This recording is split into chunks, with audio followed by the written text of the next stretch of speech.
Hey everybody, hope everybody's having a good Saturday today. I went by the library this morning to drop off some books I checked out, and right outside the entrance they had a cardboard box on a bench that had free books. And I'm not one who's passing up free books or anything like that if it's something worth reading. But I peeked in the box and I came across a couple magazines that really piqued my interest, and it was two old Beckett Baseball Card Monthlies. This one here from September 1990 with Ricky Henderson, and this one here with Cal Ripken Jr. from May 1991.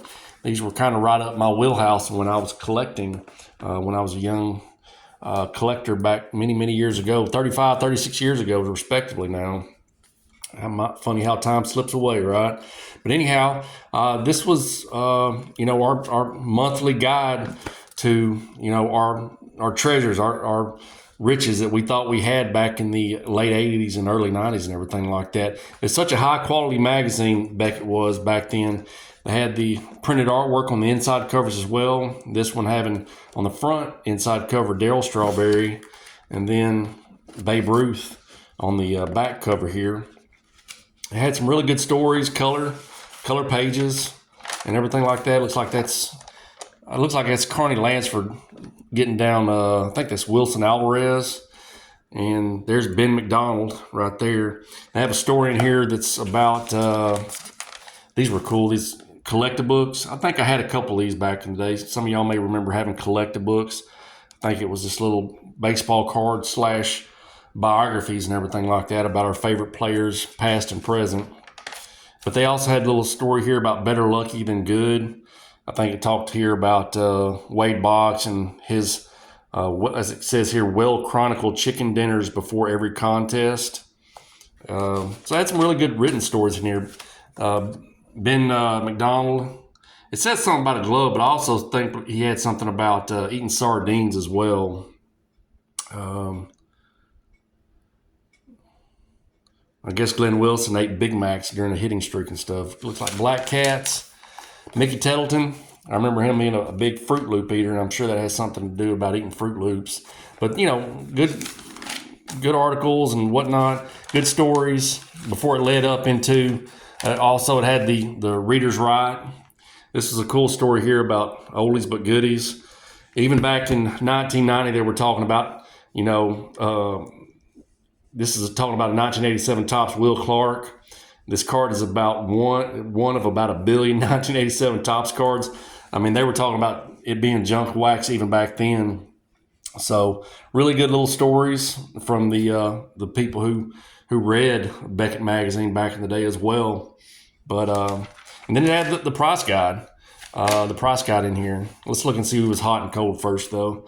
Hot and cold, of course, it was 1990. Ken Griffey was hot for a long time. Bo Jackson, Jose Canseco, Sandberg, the likes. 1990 Score was hot. Whoever thought that? 1990 Upper Deck. Cold were Pete Rose, who just got banned from baseball. Ben McDonald, I don't know. Sports Flicks, I never got into Sports Flicks. And Greg Jeffries, I did get into. Now, how can you have Jose Canseco in the hot and the cold? That doesn't make any sense to me. There's Jose Canseco there at 3, too. I don't know. Anyhow, it started at 48 Bowman, and this one goes all the way to 1990 Upper Deck, and it does that in alphabetical order. So let's real quick, for an example, how we would do it back in 1990, check our card values and stuff like that. I've got a couple cards here that I want to check. And this is a 1990 Bo Jackson, so I'm going to flip all the way to the 1990 section here and see what a Bo Jackson 1990 would go for back in 1990. Let's see, 89, here we are. Front of the cover there was 1990 Ruben Sierra. Now this card here is card number 61. 61. So let's look here at 61. 61. All right, Bo Jackson, mint condition. That's pre-slabs and pre-grading and stuff like that. That was a 75-cent card. So I was well on my way to getting rich back in 1990 on that. Let's try a couple more here and see how it all worked out. How about a 1989 Ryan Sandberg, number 360. We'll go back a little bit to that 360. There's Will Clark being the cover guy on that. And we said it was card number 360, Ryan Sandberg. He's a riser at 20 cents and rising. So he's not quite a common card there. All right. But that's how we would do it. I'm going to get one more, see if I can get one of my high value cards here. Let's try, not really high value cards. These are just old basic cards. Let's see what a 1978 Eddie Murray goes for back in 1990. So we'll flip back here and find the 78 series. There's 78 with Rico Cardi on the front. And it was card number 36. I'm going to flip this out so everybody can see it.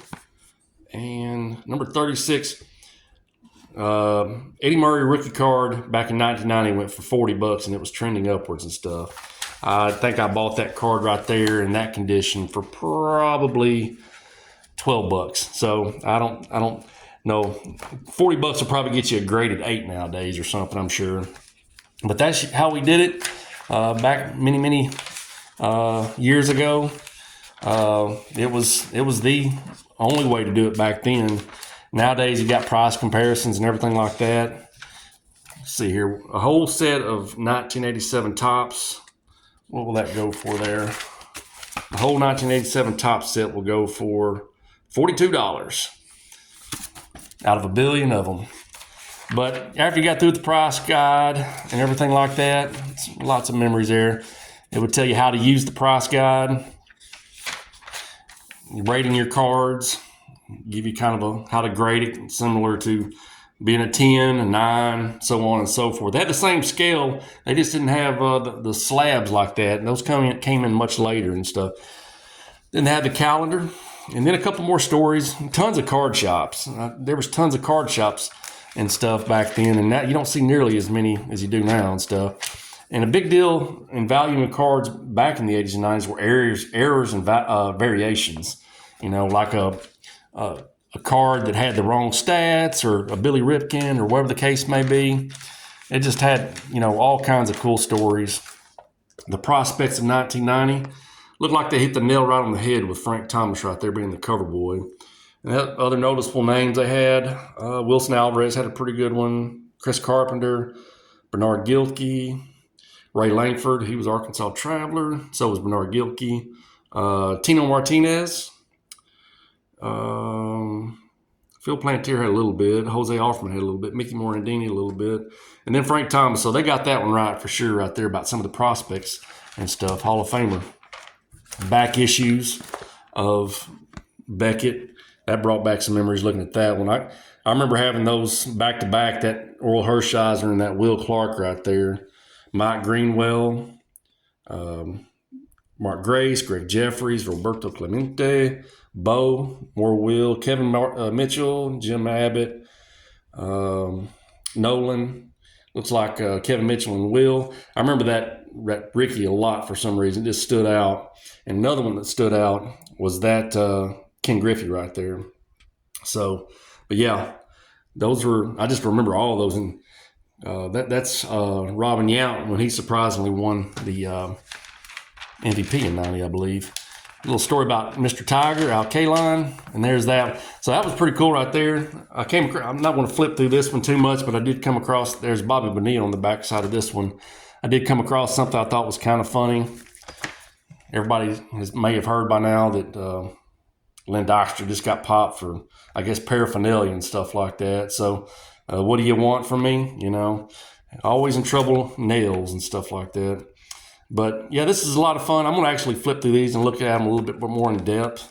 But this is a blast from the past from my childhood. I thought it was kind of cool just to pick them up for free and everything like that. So, well, folks, I hope you enjoyed that.